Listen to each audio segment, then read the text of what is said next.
I have been so productive today. It has been so fun today. I have been so happy today. It's a beautiful, sunshiny fall day. And y'all, I woke up and somehow or another I got behind on laundry. Actually, I'll tell y'all how I got behind on laundry. I actually took the time to have fun this weekend. And we were so busy this weekend in the most delightful ways. So like on Saturday we drove out of town to my hometown, and it was like a lovely fall festival there. Got to see my aunt. There was like a car show, balloon animals, little face painting. There was this really, really good antique store on Main Street. I'm from small town Virginia. Okay, so anyway, there was an antique store on the old timey Main Street. And it was so well curated. It has so many cute things. We brought home a teddy bear for the baby. God, I love teddy bears. I love dolls and teddy bears. I don't love like porcelain dolls. I love like rag dolls, like folk art dolls. I also like paper dolls. Anyway, and I love teddy bears. So there were just so many cute things in that store, and I loved looking around at everything. John loved looking around at everything. We got food from a food truck. It was just a delightful time. So we did that, and that was a big outing with the baby and the two children. And then the next day, the big kids had plans to go with other family members to a pumpkin patch. And then, so me and John and the baby left out of town again the next day, which is very unusual for me. So the next day, Sunday, the older kids had plans with other family members to go to a pumpkin patch. And me and John and the baby, we took out and left town again.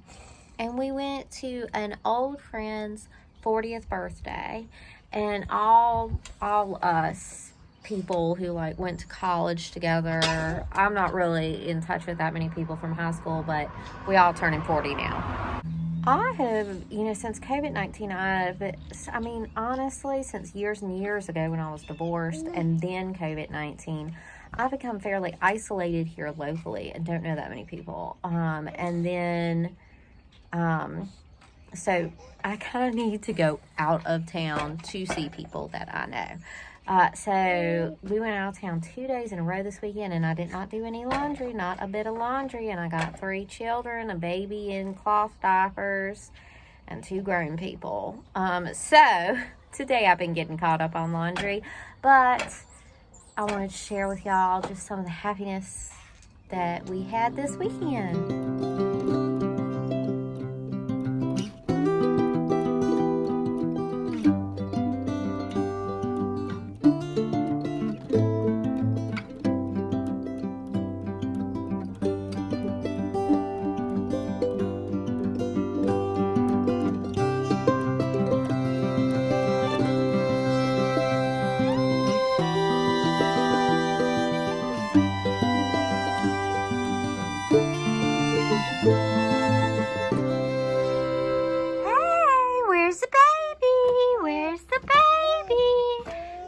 That baby?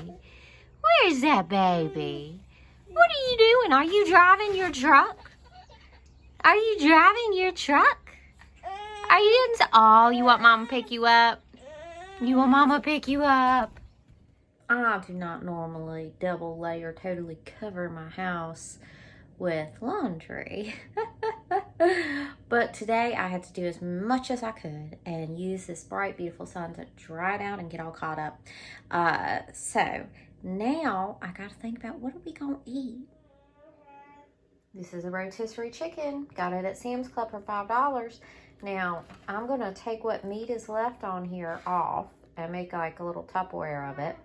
And then I'm going to boil these bones to make a bone broth. Chicken and dumplings are in our future. All right, we're going to bring all these bones here. And the little fatty bits, little skin bits, gristle, all that stuff. We're going to strain this. So just put everything in here.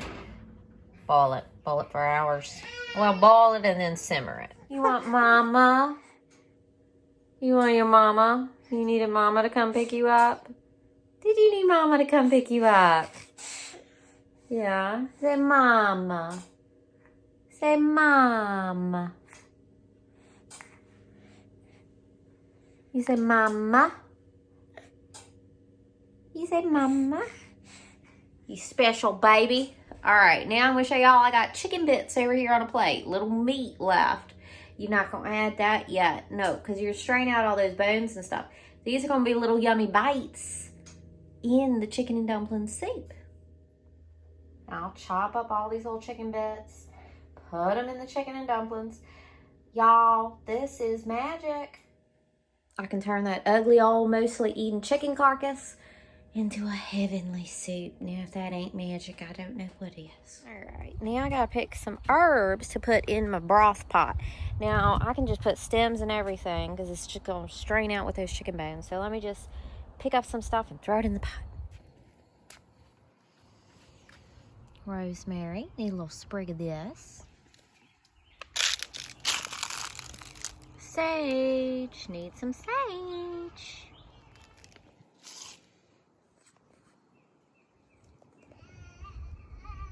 I need some of this thyme for sure.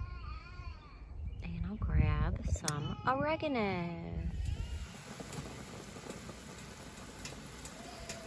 Now we're going to simmer this.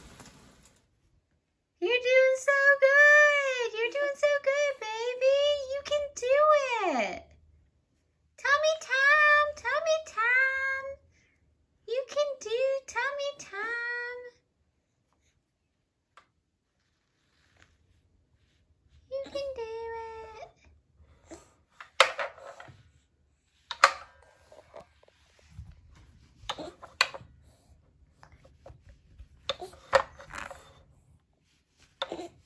What's the baby say?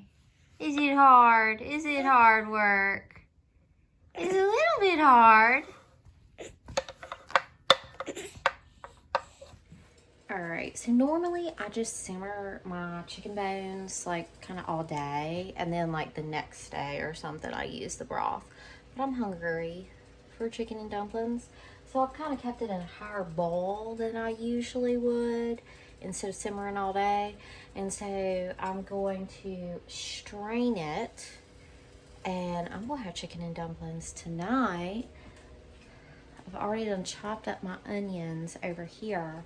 So what I'm going to do is I'm going to strain the broth in here. Then in this pot, I'm going to put olive oil. I'm going to put my onions. I'm going to go outside and I'm going to chop a bunch of parsley out the garden.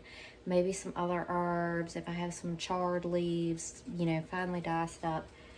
And I'm going to, you know, saute the onions and the herbs and all that. Then I'm going to add my broth back in.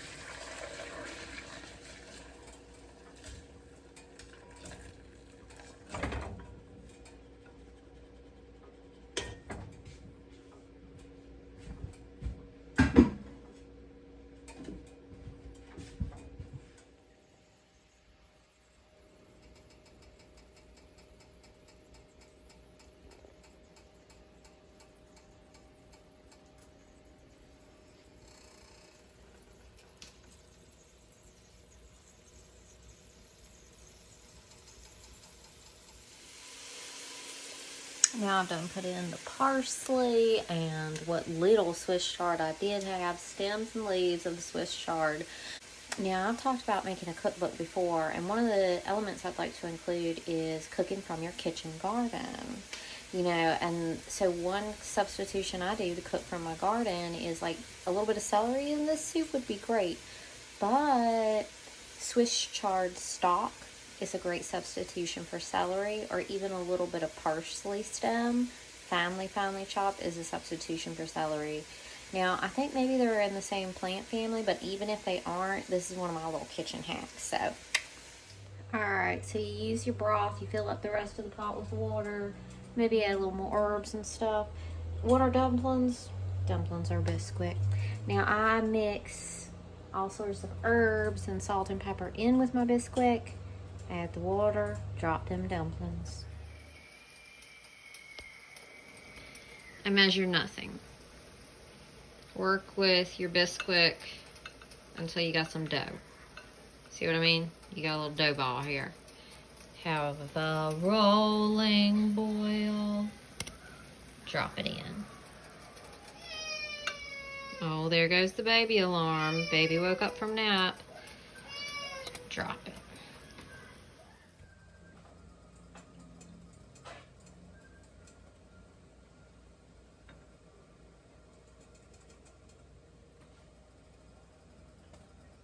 Anything you can do, I can do with a baby on a hip. That's my saying. Anything you can do, I can do with a baby on the hip. This is how I make dumplings. Before y'all tell me I'm gonna burn my baby or splash my baby, this ain't my first rodeo.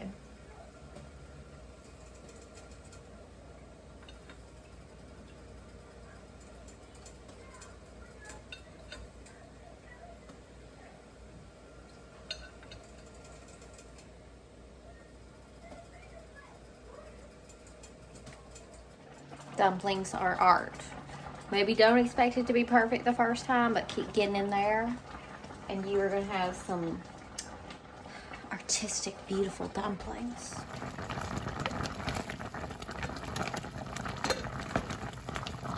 Look at them.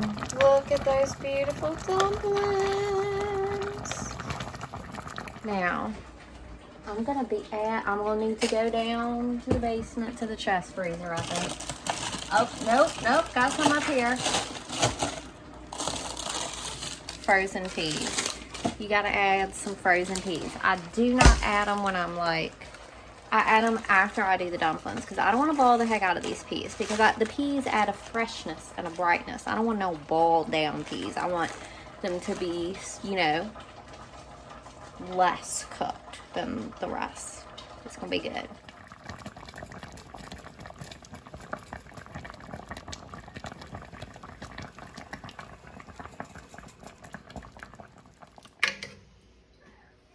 I mean, this is just absolutely beautiful, y'all.